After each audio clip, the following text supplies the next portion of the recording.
All right, friends, today is a tomato processing day. Now, obviously, this is not going to be the only tomato processing day that we're going to have, but it definitely is the first, and it really needs to happen. So let me show you what I have in terms of tomatoes so far.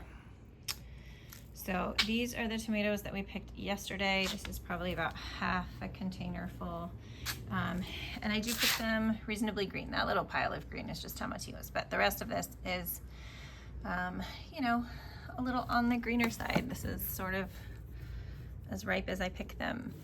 They've already started to turn a little bit. This is them 2 days later, already almost completely turned. You can see that there are still a few working on turning, and then we have a bunch in the house, which have been there for 4 or 5 days and desperately need to be dealt with because they are very ripe. So the rest of what we are looking at today is these, which are slicing, a couple of orange ones, but most of them are just these beautiful pink slicing tomatoes. And then this pile of sauce tomatoes. So today's goals, hold on, I know.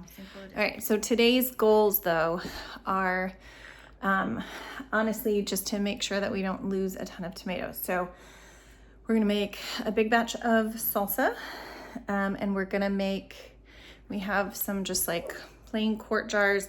We're gonna make some just plain diced tomatoes. I really like to do my salsa and my diced tomatoes from fresh. Some of my other types of sauce, so pasta sauce and those kinds of things, I'm really kind of content to do from frozen tomatoes. So worst case scenario today, if we don't get to those kinds of things, we will process a bunch of tomatoes just to stick in the freezer.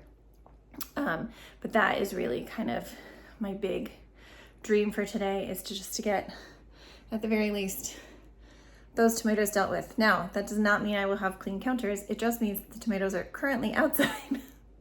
We'll be able to come inside and be less apt to critter damage and be in single file. Right now, there is that big basket still full of tomatoes, and that is not the ideal way to have them stored. So I will be back in a few minutes. I am honestly just going to move a bunch of those really ripe tomatoes inside and then start dicing tomatoes and fill these up and show you how I am going to process these. Okay? All right, friends. So I went out and got a bunch of the tomatoes from outside that were ready. Now, some of these have some bad spots, and some of these, everything needs to be cored. So I am gonna use my sweet little tomato corer.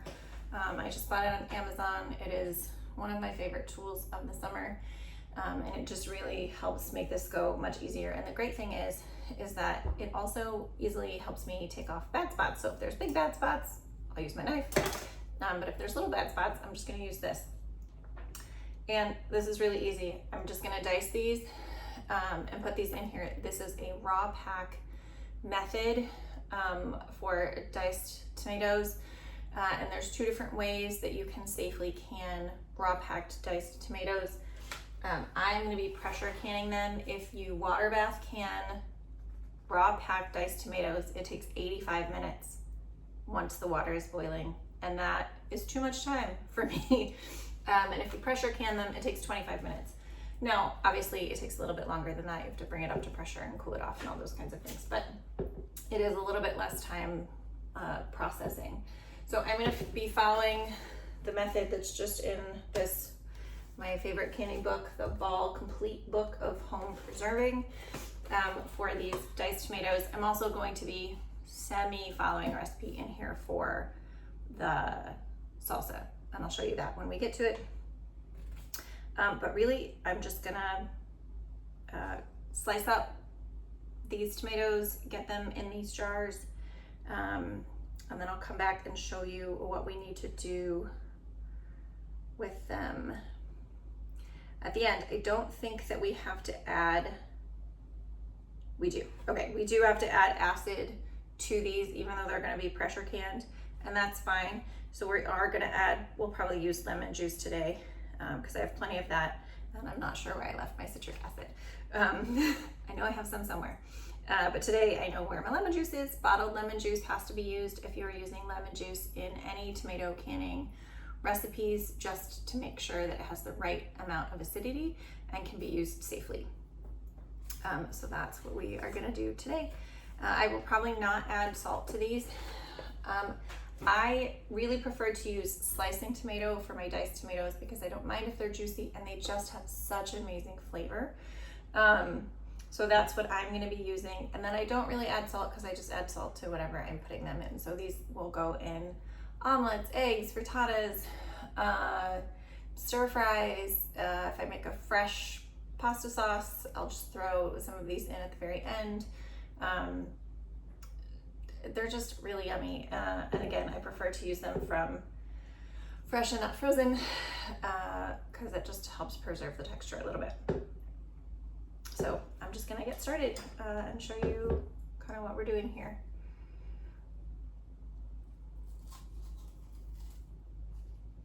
I do have this bowl over here to keep all of my extra mess. I am probably gonna put this down on this chair just to give myself a little bit more room here.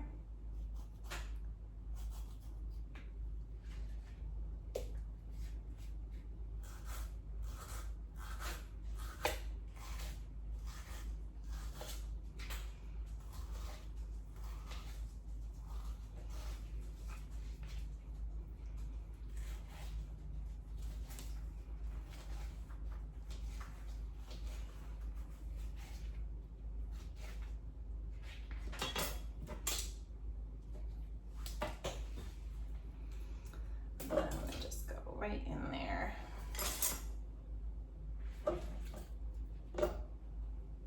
Liquid and all. Sorry. So I'm gonna keep doing this and I'll come back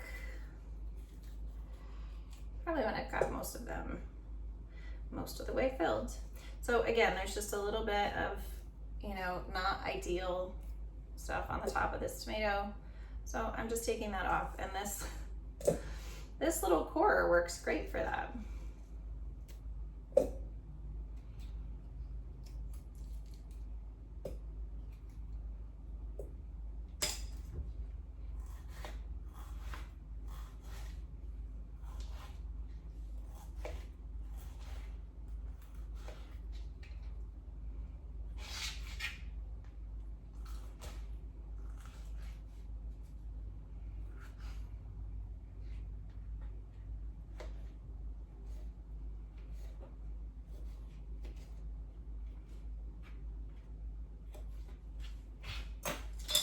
So the only things I really did ahead of time today were I got my pressure canner out.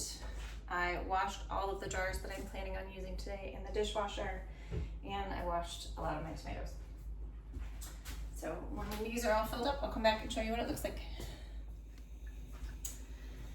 All right, friends, we have made a giant mess in here, but we're gonna keep making tomato messes, so I probably won't clean it up just yet.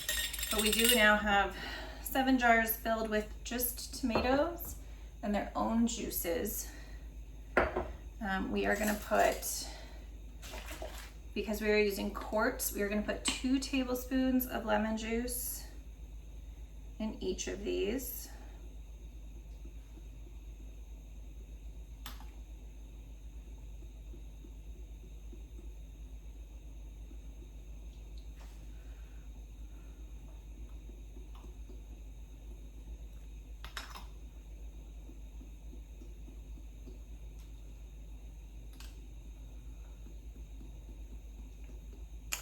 I have already put the water in the pressure canner. There's a little line on the pressure canner that tells me how much water needs to be in it. I think it's about 2 quarts. But honestly, I just fill it to the fill line. And then we are not particularly at a high elevation, so we can just use the regular pressure. So we just have to do it at 10 pounds of pressure. So I'll show you what that means when we get to it. But the first thing that needs to happen is that this water needs to come up to temperature. So I am doing raw pack, which means that I am starting with just room temperature water. I do not have hot water in there. You want the same temperature water as you have product going into any canner. because you don't want to stress out your glass jars by having very extreme temperature changes. So hot food goes into a hot canner, room temperature food goes into a room temperature canner. So if you noticed, I just wiped off the rims. These all have an inch of headspace. I know that an inch of headspace is pretty much this entire top bit. So we are just gonna get lids on these jars. And I probably only got through a very small fraction of the tomatoes that I needed to get through today. I really thought that that would take up a ton, and I was actually worried that I wasn't gonna have enough. All right, and then these go on finger tight. So you should be able to tighten them with your fingers, but you're not trying to like really crank it on there because you need to be able to take them back off again.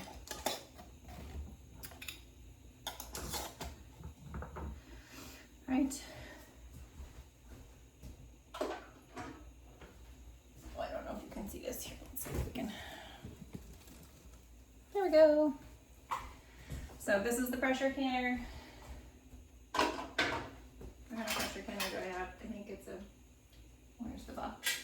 The box tells me. Presto. I have a Presto pressure canner. This is probably only my second or third year doing any kind of pressure canning. I have found that when I am pressure canning something with a very significant liquid content, so broth or tomatoes, that I prefer to use a regular mouth because I do feel like I get less siphoning. Siphoning is when the pressure changes are very dramatic and the fluid rushes out. So I do find that I get much less siphoning if I use the regular mouth. That has more to do with the cooling process at the end than it has to do with this step. But they are all loaded up in there. Here, I can show you what they look like loaded up in there.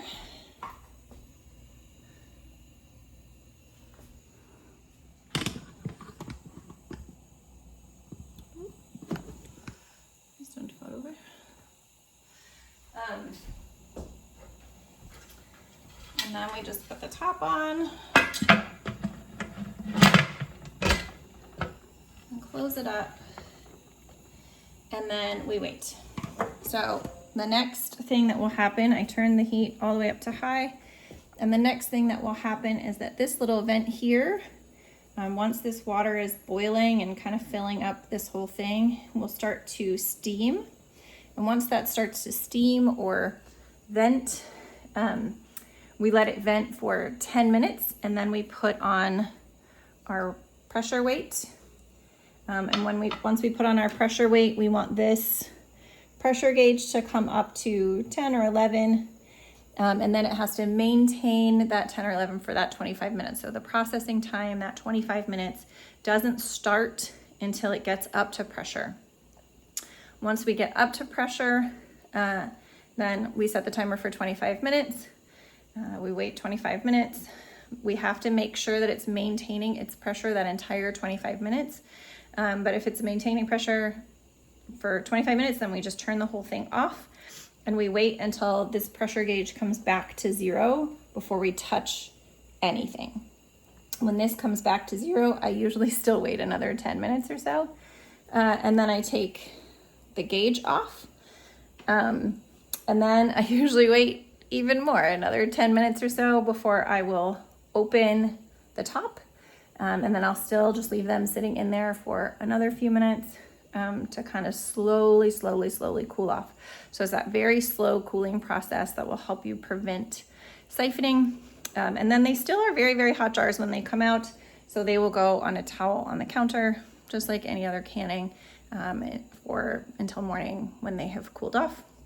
Then we'll take the rings off, check the seals, and if they're good, mark them and put them away.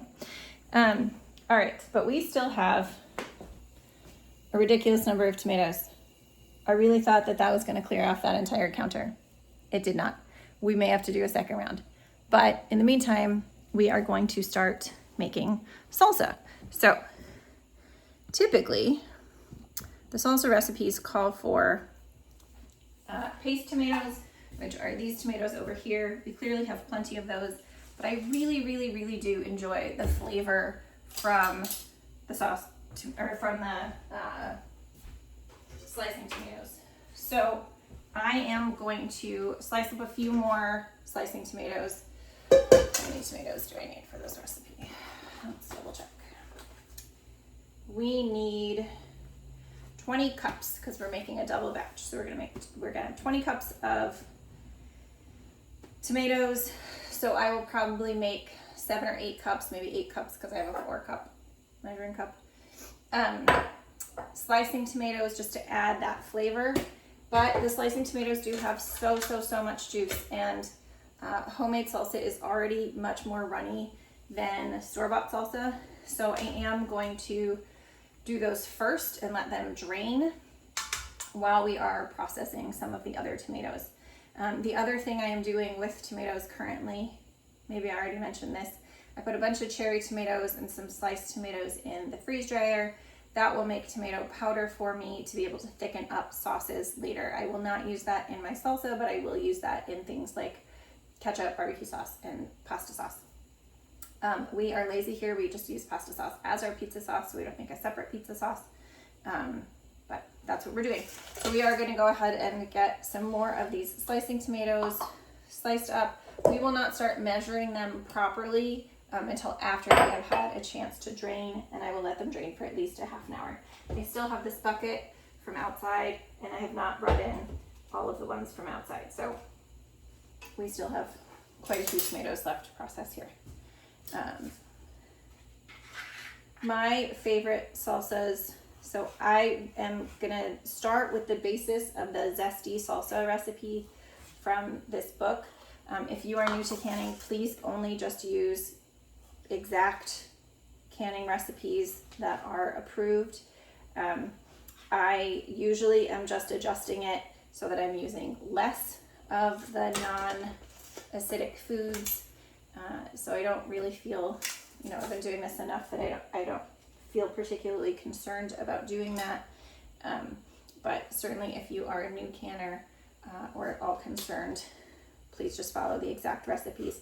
The main concern with safe canning is making sure your food is either acidic enough or heated high enough so the pressure canner can come to a temperature that is higher than boiling.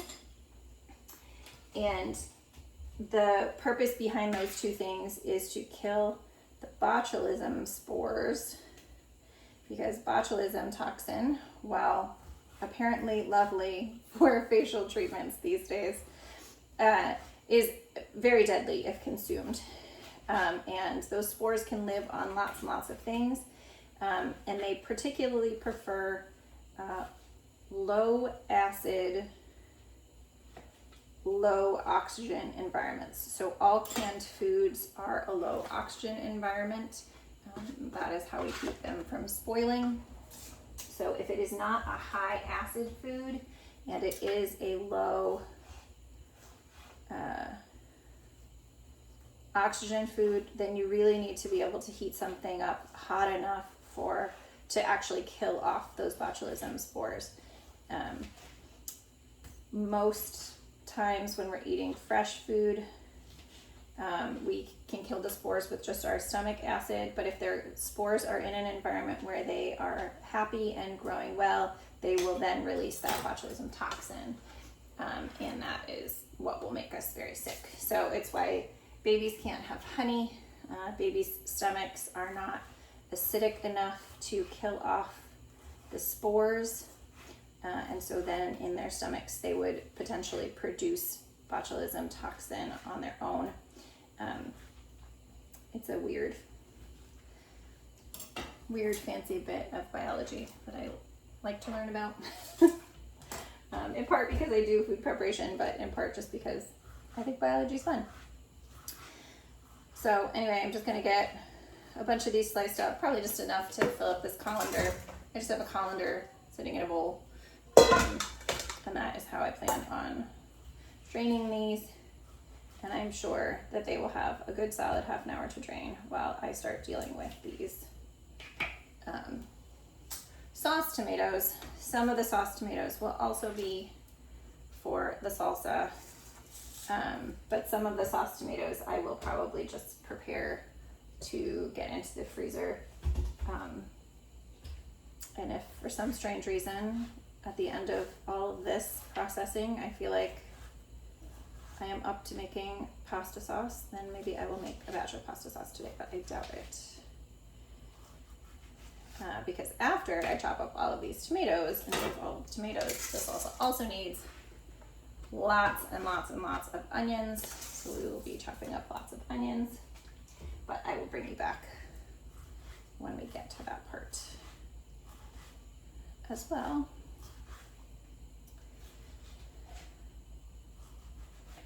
Tell me a little bit about what you guys are doing with the plethora of tomatoes that are coming in for you. I'm always looking for new ideas.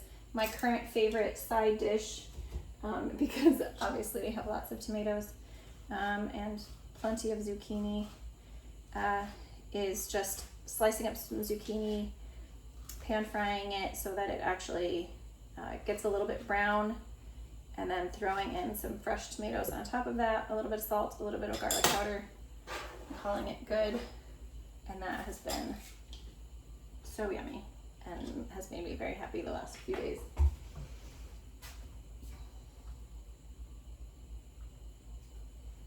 So many tomatoes. We will probably do, this is probably not going to be our only batch of salsa, but this will be a very big batch of salsa. We are also going to do some green salsa with actual tomatillos this year, because this is our first year growing tomatillos. That will be a particularly spicy salsa and will mostly be for my mother, who really likes spicy things.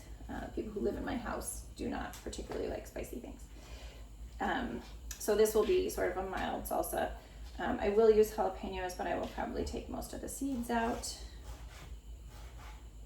And I will probably still only use about half as many jalapenos as it calls for, and maybe just substitute in bell peppers or sweet peppers for the other bits of that.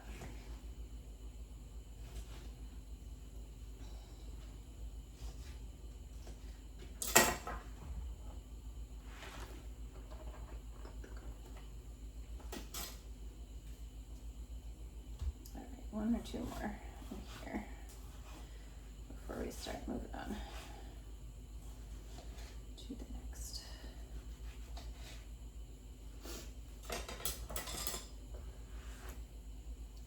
That is pretty full. All right, we're gonna stop there. I'm gonna start processing those other tomatoes. I am hoping that my pot is big enough. I have a feeling that it's not. I may need to get the bigger pot out. The great thing about salsa is that it only takes, you only boil it for about 10 minutes, so you don't really need a particularly fancy pot. So my pot that I strain things into, that is actually not a very thick bottomed pot, but is a little bit bigger, would be perfectly safe for salsa, because it only boils for about 10 minutes before you load up the jars. So I will be back and I'll show you what we end up with on that. Cups so far of the diced tomatoes, but that is including those slicing tomatoes, and I wanted to show you how much liquid came out of them. So that is a ton of liquid. And then this is that last little bit of that. So we are almost at our 20 cups of tomatoes, and we may just do a triple batch. The other thing that is happening now is that we are venting. I don't know if you can see the steam coming out here, but the steam is definitely coming out of that. So we are gonna set a timer for 10 minutes. That needs to vent for 10 minutes before we put the pressure gauge on it, okay? So I'm just gonna kind of keep going here with the tomatoes, and then I'm gonna go grab some onions, because after we do our 20 cups of tomatoes, we are gonna need 10 cups of chopped onions, which I may need to find some goggles because my eyes and chopping onions is not a favorite. And then it wants 10 cups of bell peppers. I will probably do slightly less than that, and 5 cups of jalapenos or hot peppers, and I may do slightly less than that. It says it only wants 2 tablespoons per batch of cilantro, and I will probably do slightly more of that, but not enough to make up for the other things. Apple cider vinegar and salt and garlic. I have to get the garlic out. But first we are gonna finish up these tomatoes. I still have this whole pot, plus that whole counter, plus the stuff that's outside. So, but I don't know that this will fit more than a double batch. So I think we will stick with our double batch for now. And if we need to do more when we are done with this double batch of salsa, then we will do more. But for now, we are just gonna finish slicing these up. When I was doing the diced tomatoes, I did do them in a slightly bigger dice, but for salsa, I do like a slightly finer dice.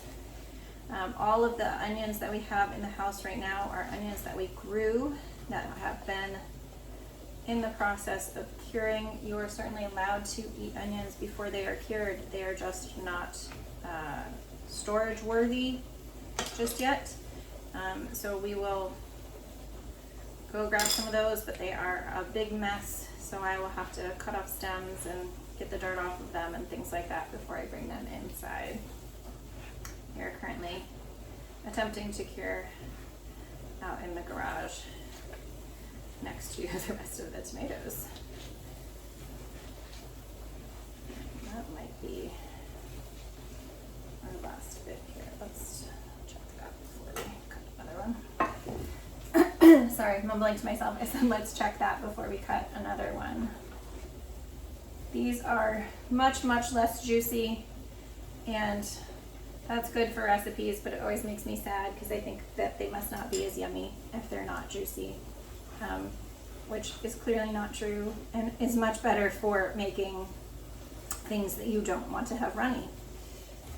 But just in my brain, those slicing tomatoes, when you chop them and they're juicy and you just want to put them on a sandwich or have them with your just some bread and cheese. Ugh. And they're so good. All right, that is another 4 cups. And that is our 20 cups of tomatoes already. That was pretty fast, guys. I think the onions might take us a bit more time. So actually, maybe we'll do peppers before we do onions because my eyes just are not excited about that.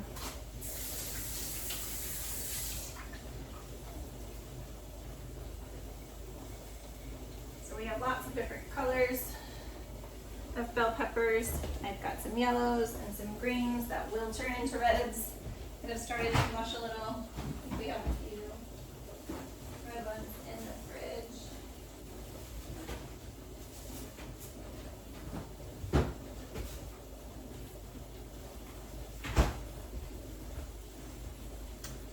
Oh, and some more on the counter over here.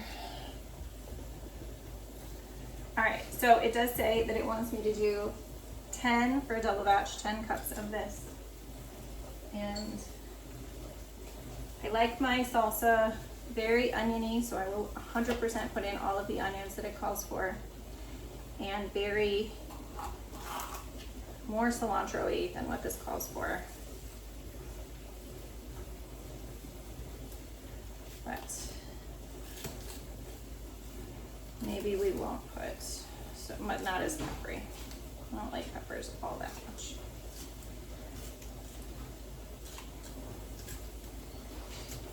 I did do it one year where I didn't put any jalapenos and I only put sweet peppers because my family really, really doesn't like spicy things. And it was very, very boring. So we will definitely put jalapenos in. We will just be very careful with the seeds and the innards of those.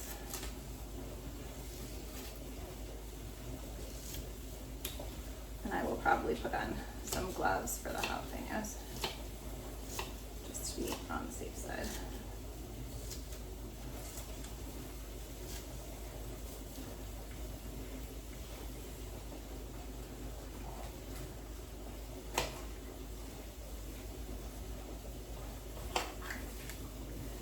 Just a day of chopping.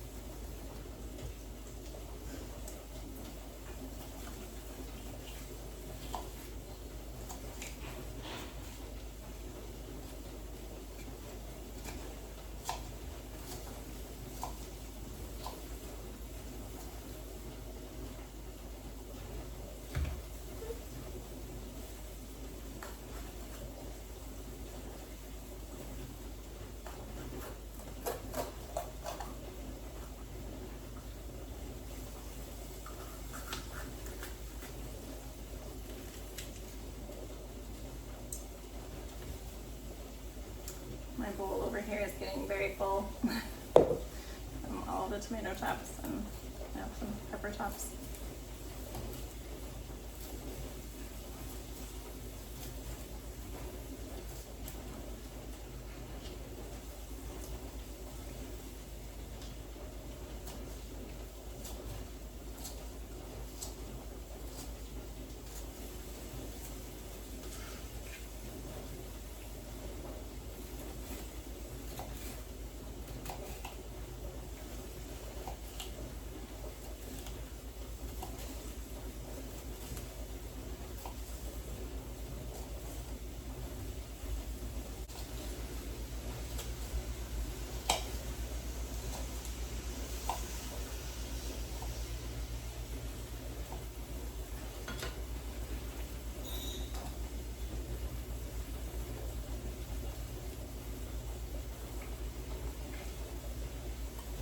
It already looks really pretty because it's got all those different colors in it.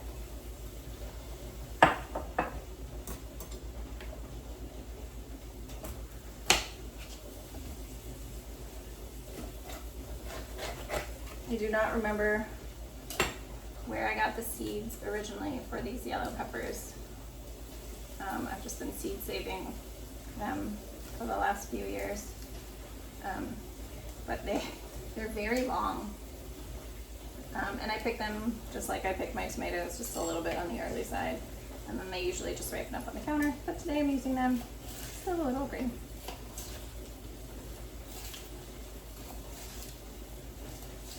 I have one child who really likes peppers of all kinds. And we'll just take them off the plant and start chomping on them whole without bothering to take out the seeds. She does usually leave the core eventually. But. All right, we only have 1 more minute on venting over there on the pressure canner. And I'll show you the next steps there. And then I'll bring you back when we're done with these peppers.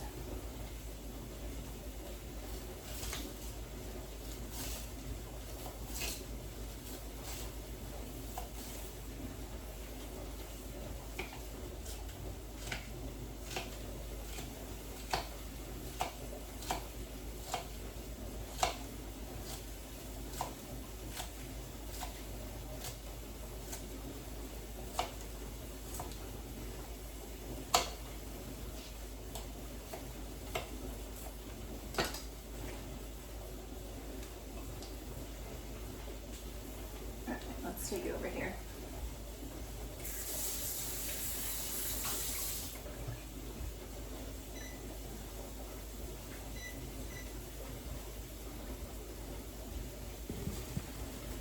All right, so this part's super easy. Just means that it's been venting for 10 minutes. And we put the weight on. And now the pressure will start to build. Once it gets up to 10 or 11, we'll set the timer for 25 minutes and just wait it out. All right, I'll be back when the peppers are done. Okay, friends, This timer just went off, so I just turned off the heat. And we will literally just leave it until this comes all the way back to 0. We just don't touch. I had some jalapenos in the freezer, so they've just been hanging out over here, warming up. We will get these added to our salsa. In the meantime, I have 5 cups of mixed peppers, and I went ahead and did the garlic. It said 3 cloves for each batch, but I think I did a little bit more than that. I like garlic. All right, I am gonna get a big spoon and just start stirring that up and see what it looks like. Just that, and then I got some onions cleaned up so that we can start getting those in here too. Yeah, I think that's probably gonna be enough bell peppers for me. So that was about half as much bell pepper as it called for. But I think that's okay. I have more. I just don't love bell peppers. Hang on 2 seconds. Let me see if I can find some gloves for these hot peppers. All right, so we got some gloves for our peppers.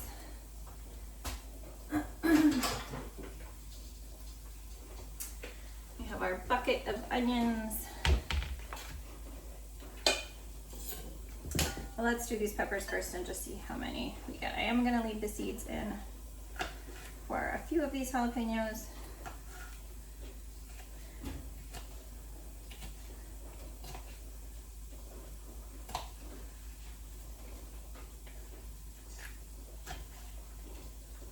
So I do want a little bit of that heat, just not very much.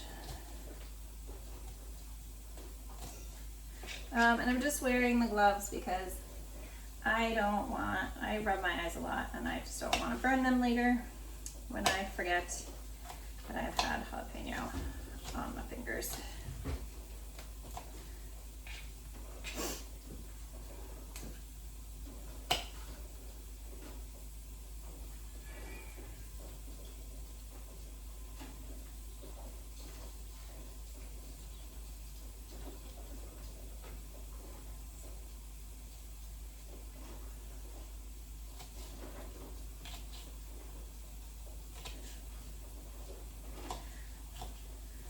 Again, if you are new to canning, follow the recipe exactly. I am fussing with it because I feel very confident that I am doing it in a way that is safe.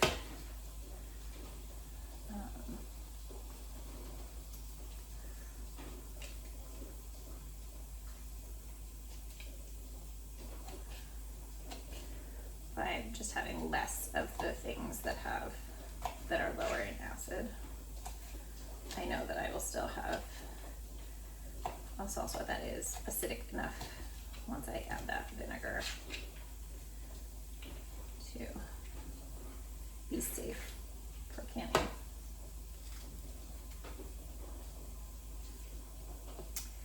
If you were doing just a fresh salsa and not for canning, obviously you would probably do a much smaller batch than this. But you wouldn't even have to add the vinegar. You could just add a little bit of lime juice, and that would make a really nice fresh salsa. The great thing about making your own at home is that you really get to make it however you like it. So that is my one plug for just making your own stuff at home, is that you get to make it the way that you and your family like it.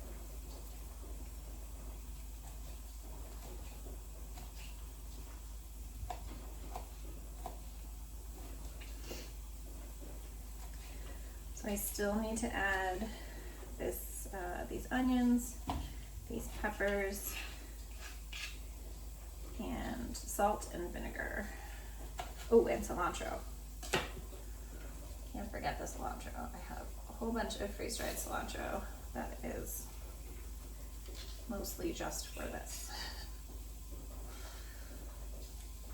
So whatever I don't put in for peppers of various kinds, I will probably put in a full cup of cilantro into this double batch. And then I will taste it raw before I cook it, and just make sure that it tastes like it's got enough salt and enough heat and enough cilantro.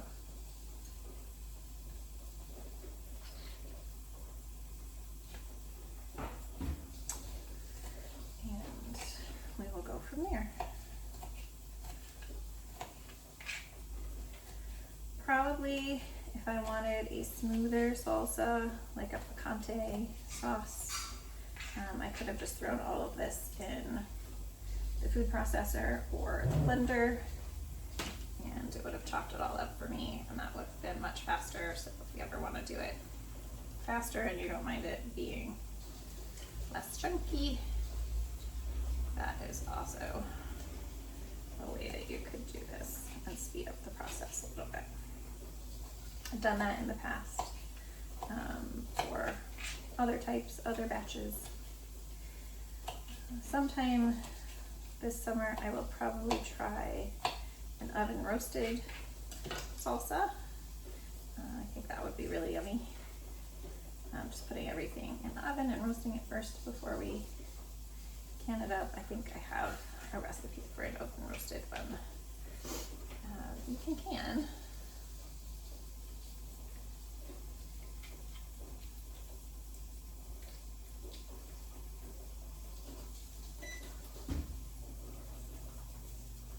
Which would be my preference.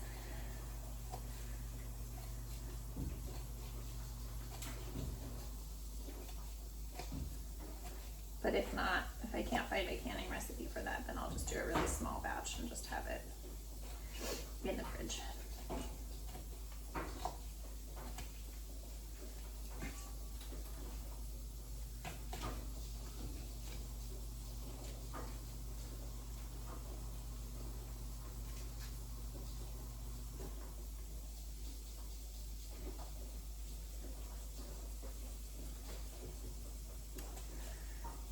So this calls for 2.5 cups of jalapenos per batch, so 5 cups total.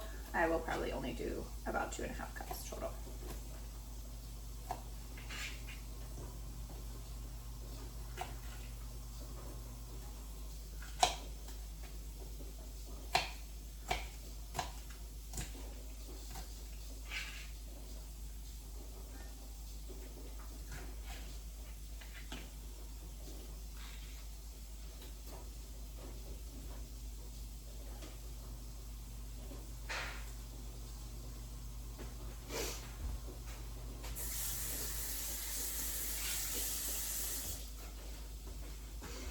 Can't always get the seeds to come off my hands, and it doesn't do me any good to take them out of the pepper if they just stay in my hand and go in the cup.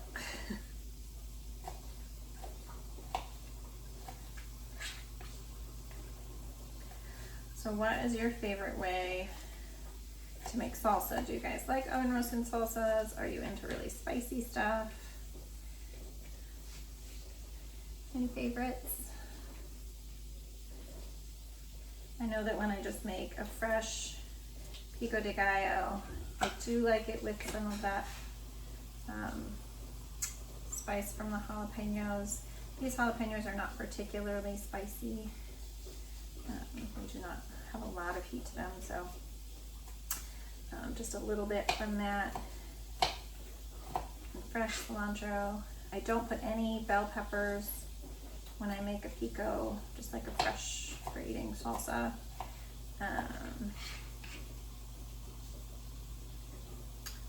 Just garlic, and usually I'll use lime juice for that instead of the vinegar that we're going to use for this one.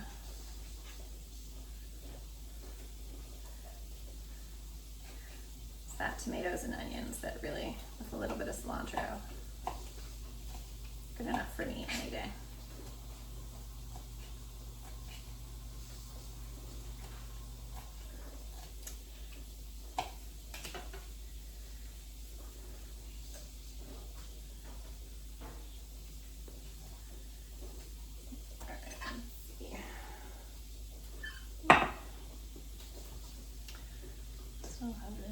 more.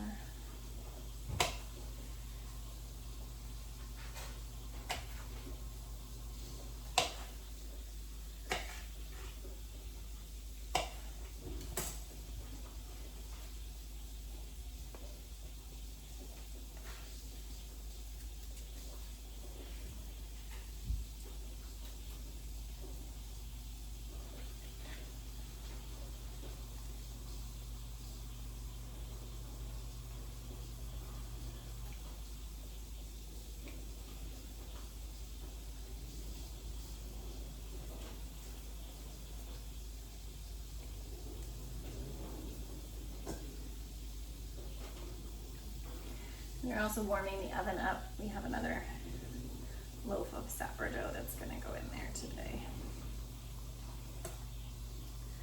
that we made up yesterday, and then we're just letting rise today.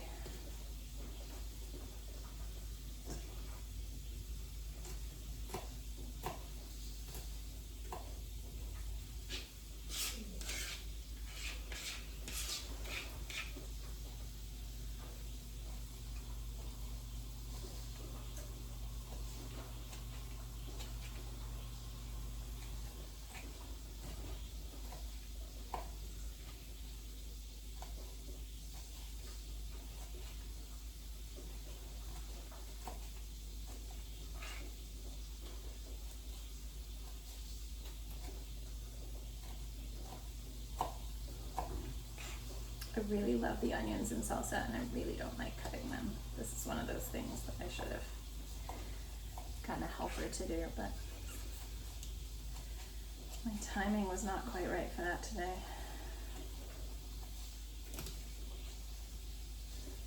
Not many helpers are around.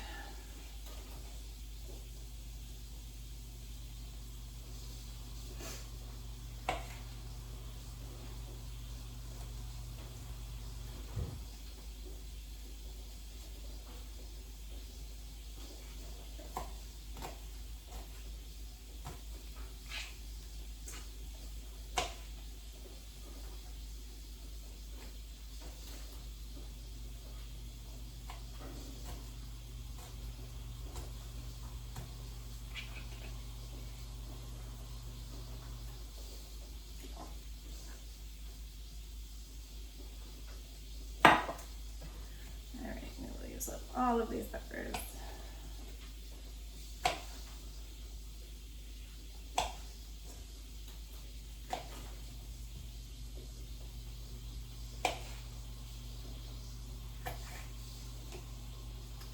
So I think I measured out about 4 cups of whole peppers, and that will be about 2.5 cups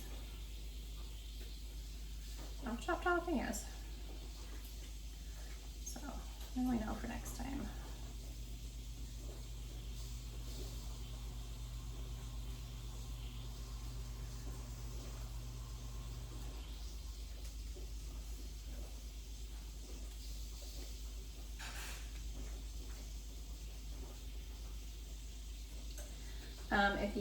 If your jalapenos don't pull out as easily as mine do, you just use a spoon to run it in through there, and that'll take out the innards too. I think most people probably just prefer things spicier than we do. So probably not a problem other people have so much. All right, I'm gonna get this finished up, and then get this a little cleaned up, get these gloves off, and then I'll come back and get those onions in there, and I'll show you once it's ready to go on the stove.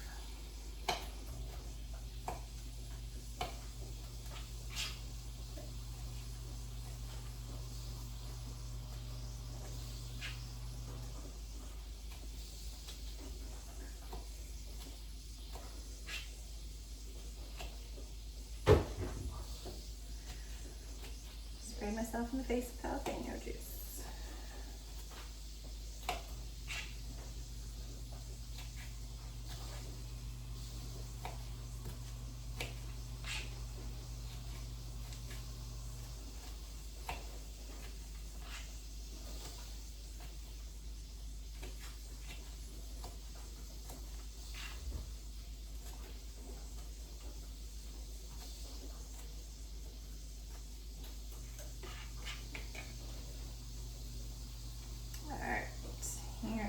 2.5 cups chopped jalapenos in there.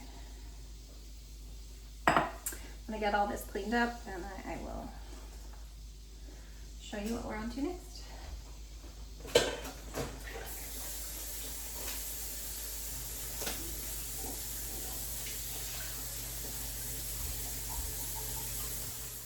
All right, friends, we are getting really close on that salsa. There's just been so much chopping, but I would just like to show you this has come all the way back to 0.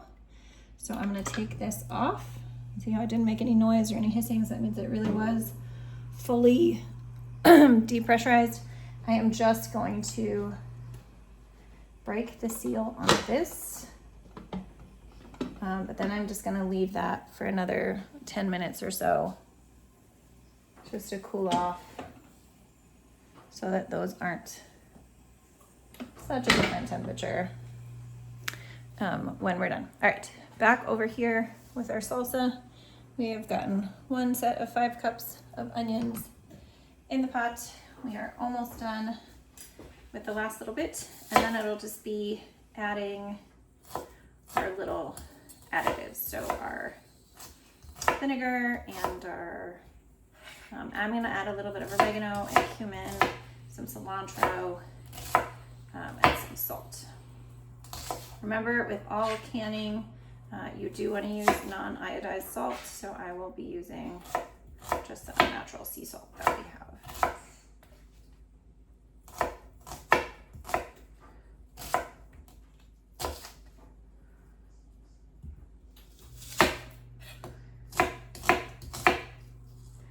I do have a few more onions that I washed up, but we will just use those for something else.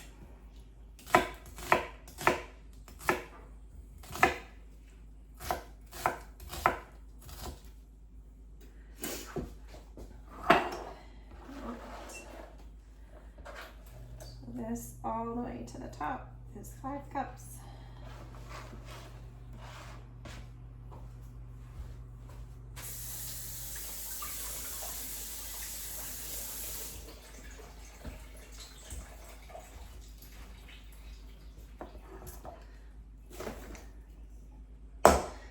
So the recipe calls for 1 1/4 cups of cider vinegar per recipe. So that means we'll do 2.5.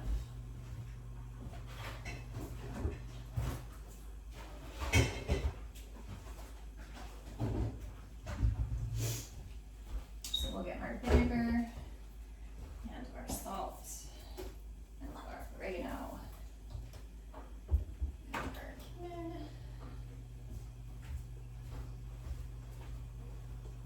Ooh, and our cilantro. I almost forgot our cilantro.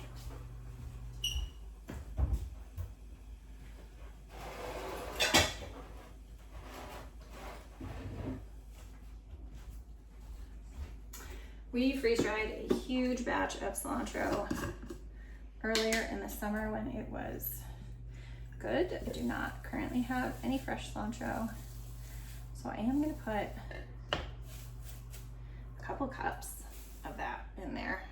I'm very excited for that.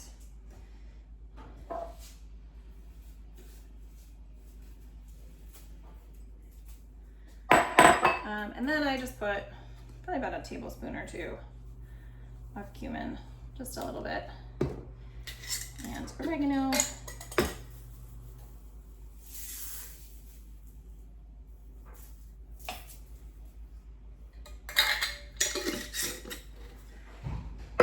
As far as vinegar and salt, I put in exactly what it tells me to put in. So it tells me 1 tablespoon of salt per batch. So we will do 2 tablespoons of this natural non-iodized sea salt. 1, 2, and then 2.5 cups of cider vinegar. Now, all vinegar, over-the-counter vinegar, used to be 5% acidity, but there are some out there now that are 4, and you really want something that is at least 5% acidity. So if you have the 7, which I've heard exist, but I've never seen, That's okay, but it has to be at least 5%.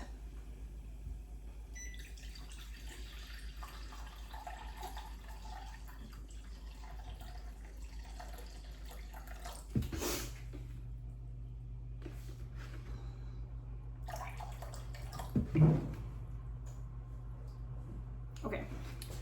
The vinegar is really what makes it safe for canning, is this acidity that we're adding. So make sure that you get the right ratio of that for sure. No skimping on that. All right, and then I'm gonna get this all mixed up, and then I will probably taste it before I start cooking it, if I can get it mixed up enough here, just to make sure that it is approximately what I want it to be. And then we'll get it on the stove. This recipe says, I think it's 10 minutes that it cooks for. Bring to a boil for 10 minutes, ladle into jars, 1/2 inch headspace, and then the jars are going to process for 15 minutes in a water bath canner.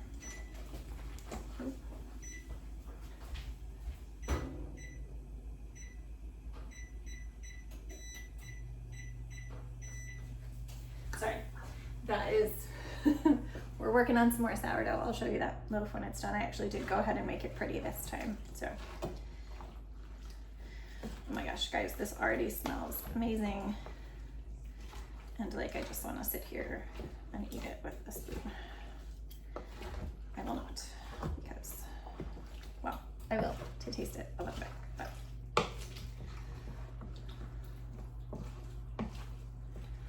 And it says that a single batch will make, I'm doing this in pint jars. I don't do the little jars for this, I do pint jars.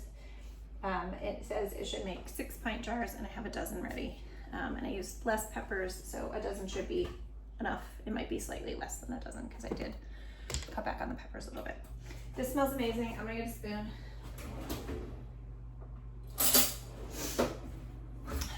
I do wanna get my pressure canner off the stove.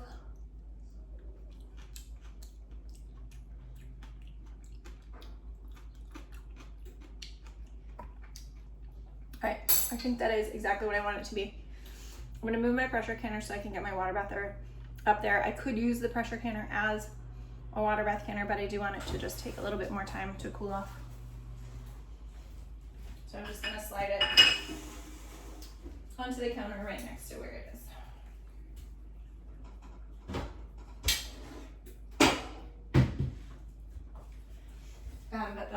Because this is gonna be hot, like we talked about earlier, hot product goes into hot canner. So I need the canner to be heating up as this heats up. And then it'll probably take me 2 rounds because I only have I can only do a single layer in my water bath canner. So it'll probably take me 2 rounds to get all of the salsa jarred up. You want enough water in there to have at least 1 inch above the top of the jars. So I'm gonna go get that set up, and I'll show you my setup in a few minutes.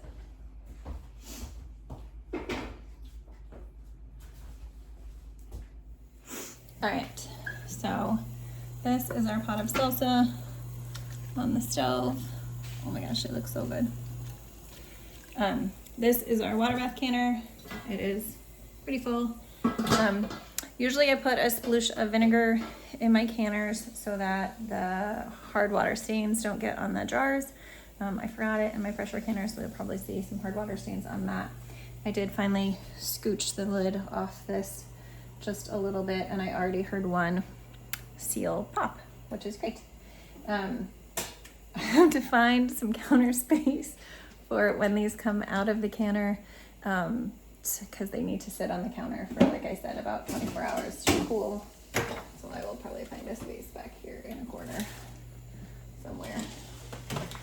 And we will put a towel down, and then all of these jars that we're gonna have today. So I'm super excited about that. And I think we are not gonna get to making any kind of sauce today, other than what we have made. I have just already made a giant mess. I have had some requests from some kids to make some banana muffins and things. So in the meantime, a lot of these sauce tomatoes really are ready to be used. So I'm just gonna get them cleaned up. I'm gonna get them cored and get all of the bad spots off, you know, and throw them in the freezer. I used to, when I first started doing this, I used to blanch them and skin them before I put them in the freezer. And I do want the skins off for sauce making. I don't really need the skins off for salsa. There are a lot of the salsa recipes that don't call for that. And I don't mind the texture of that. But in sauces and things, I do like it a little bit smoother. So I do prefer, when I can, to at least remove most of the skins. So the great thing about having these as frozen is that just by thawing them, the skins will come off right away. So I won't have to blanch them and go through that whole extra step to get the skins off. Now, if I was gonna make sauce from them today and I wanted to take the skins off, the first thing that I would have to do is I would have to blanch them. If you've never blanched anything, it's very easy. You just make a giant pot of salted water. I think we've done that together with spinach and broccoli and cauliflower earlier in the season. But just a big pot of salted water. You throw your vegetables in it while it's boiling. You boil them just for a minute or two. It depends on how dense your food is. For these, we're not trying to kill any enzymes. We're just trying to get the skins to pop. So it usually is just a minute or two. But you'll see the skins start to pop. And then you take them out and you stick them in cold water and the skins will separate immediately. And that is a very easy way to do that, but it is more of a process than just letting them thaw. So my preference is as little work as possible. And this tends to work for me. This one did not get washed very well.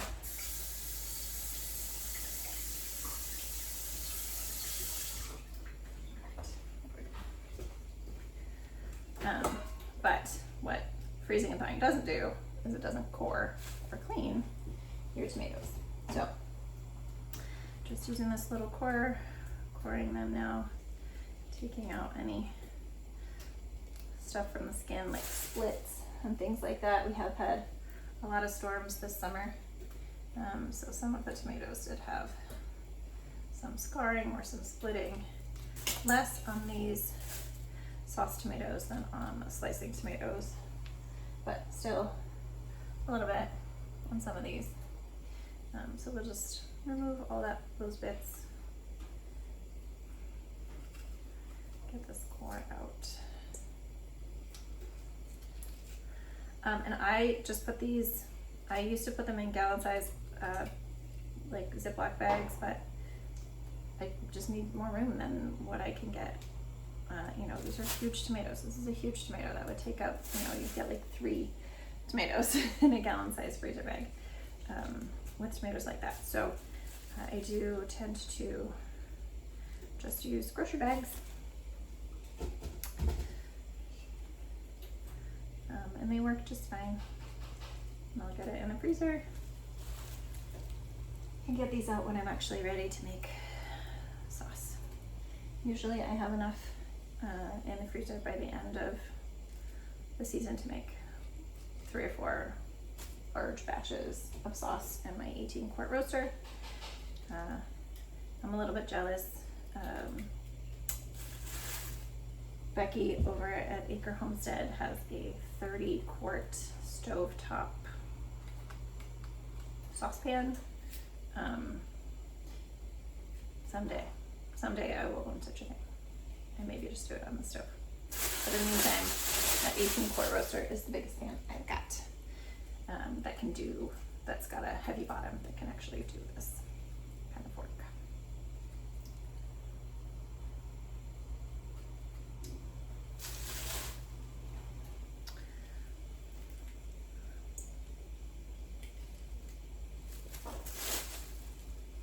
All right, guys, so that's what I'm doing for now. Actually, maybe we'll take you over Maybe we'll pause here and take you over to that salsa and see what it's starting to look like over there. I have plenty of tomatoes to do, so this will take me at least a half an hour just to do this.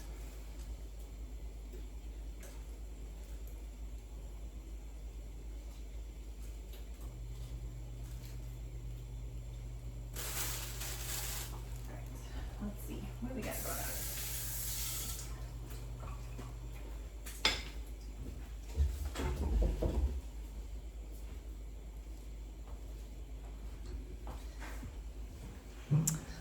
So you can see that we're getting a lot more liquid now in this pot. We couldn't really see the liquid before when we stirred it, but as it warms up, it's gonna get a lot more liquidy.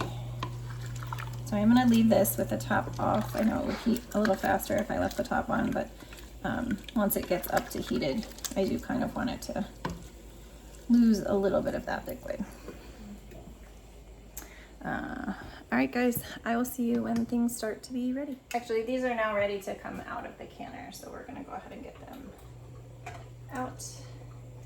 You can see that they separate a lot, but as they start to cool off, that will be fixed. And we'll be able to mix that back together and it'll just be tomatoes in their own juice.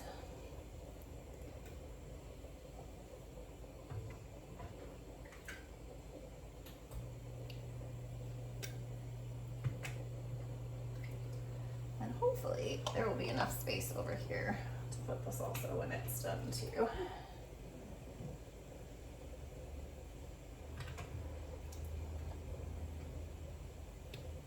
I almost feel like I need to do a second round of that, but I think I'm going to skip it for today because I'm getting tired. I'm just gonna finish those tomatoes and be done.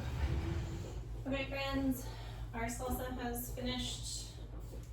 It's 10 minutes of boiling.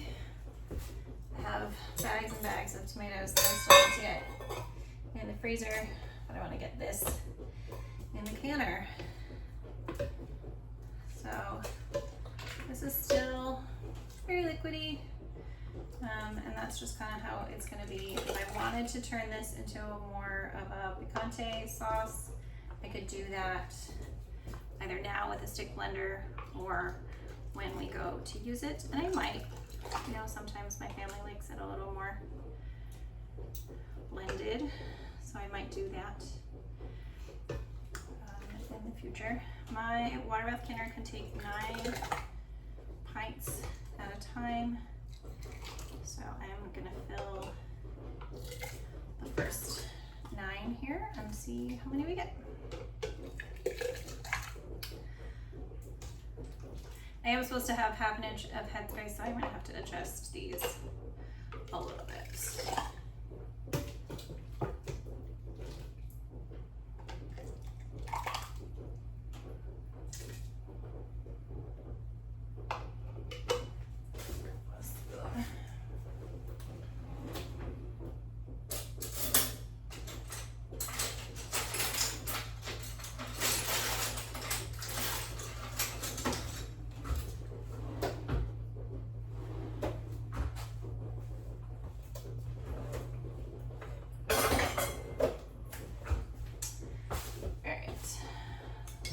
So this one is pretty close to half an inch of headspace. This one is far too full, so we're going to adjust that. And we are spilling a little as we do this, so we are definitely going to go back and clean off these rims and just make sure that they are what we need them to be.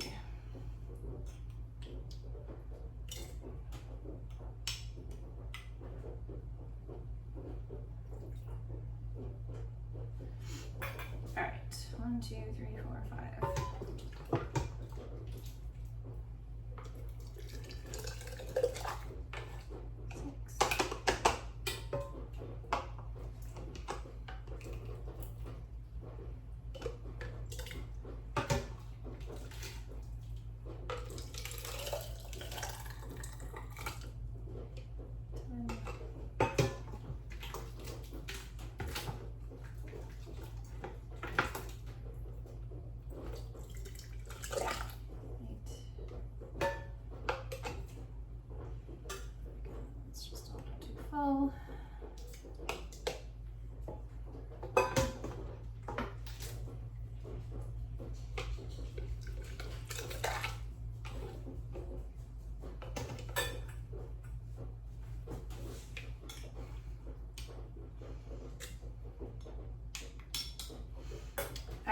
we're gonna start with these 9 and clean these rims off. Right. 1, 2, 3, 4, 5, 6, 7, 8, 9. And clean these rims off and then get them in the canner, get that started. I may blend up the rest of it for the last round.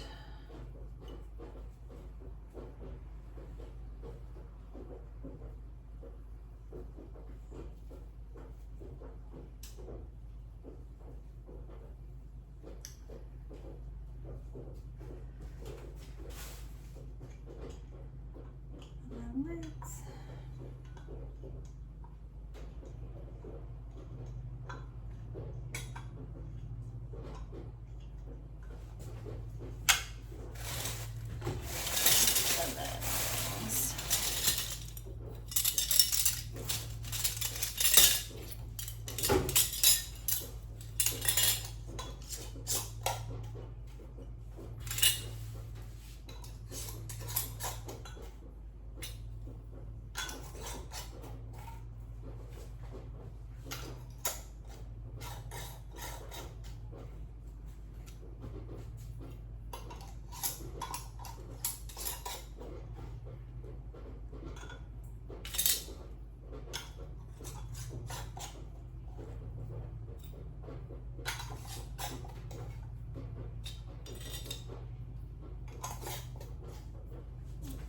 One's a little too rusty. Let's change it out for a different.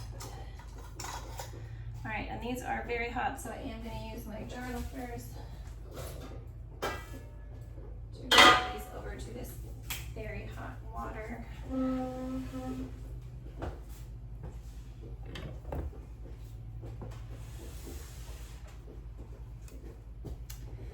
get them started.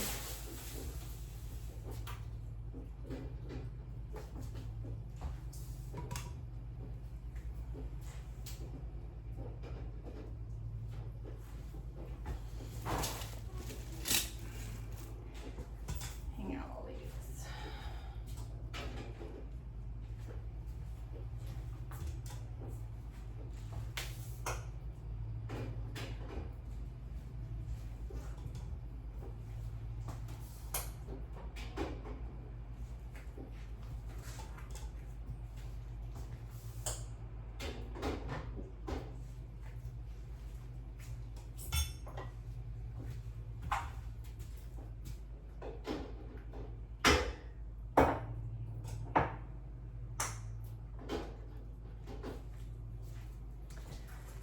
Just enough room for the 9.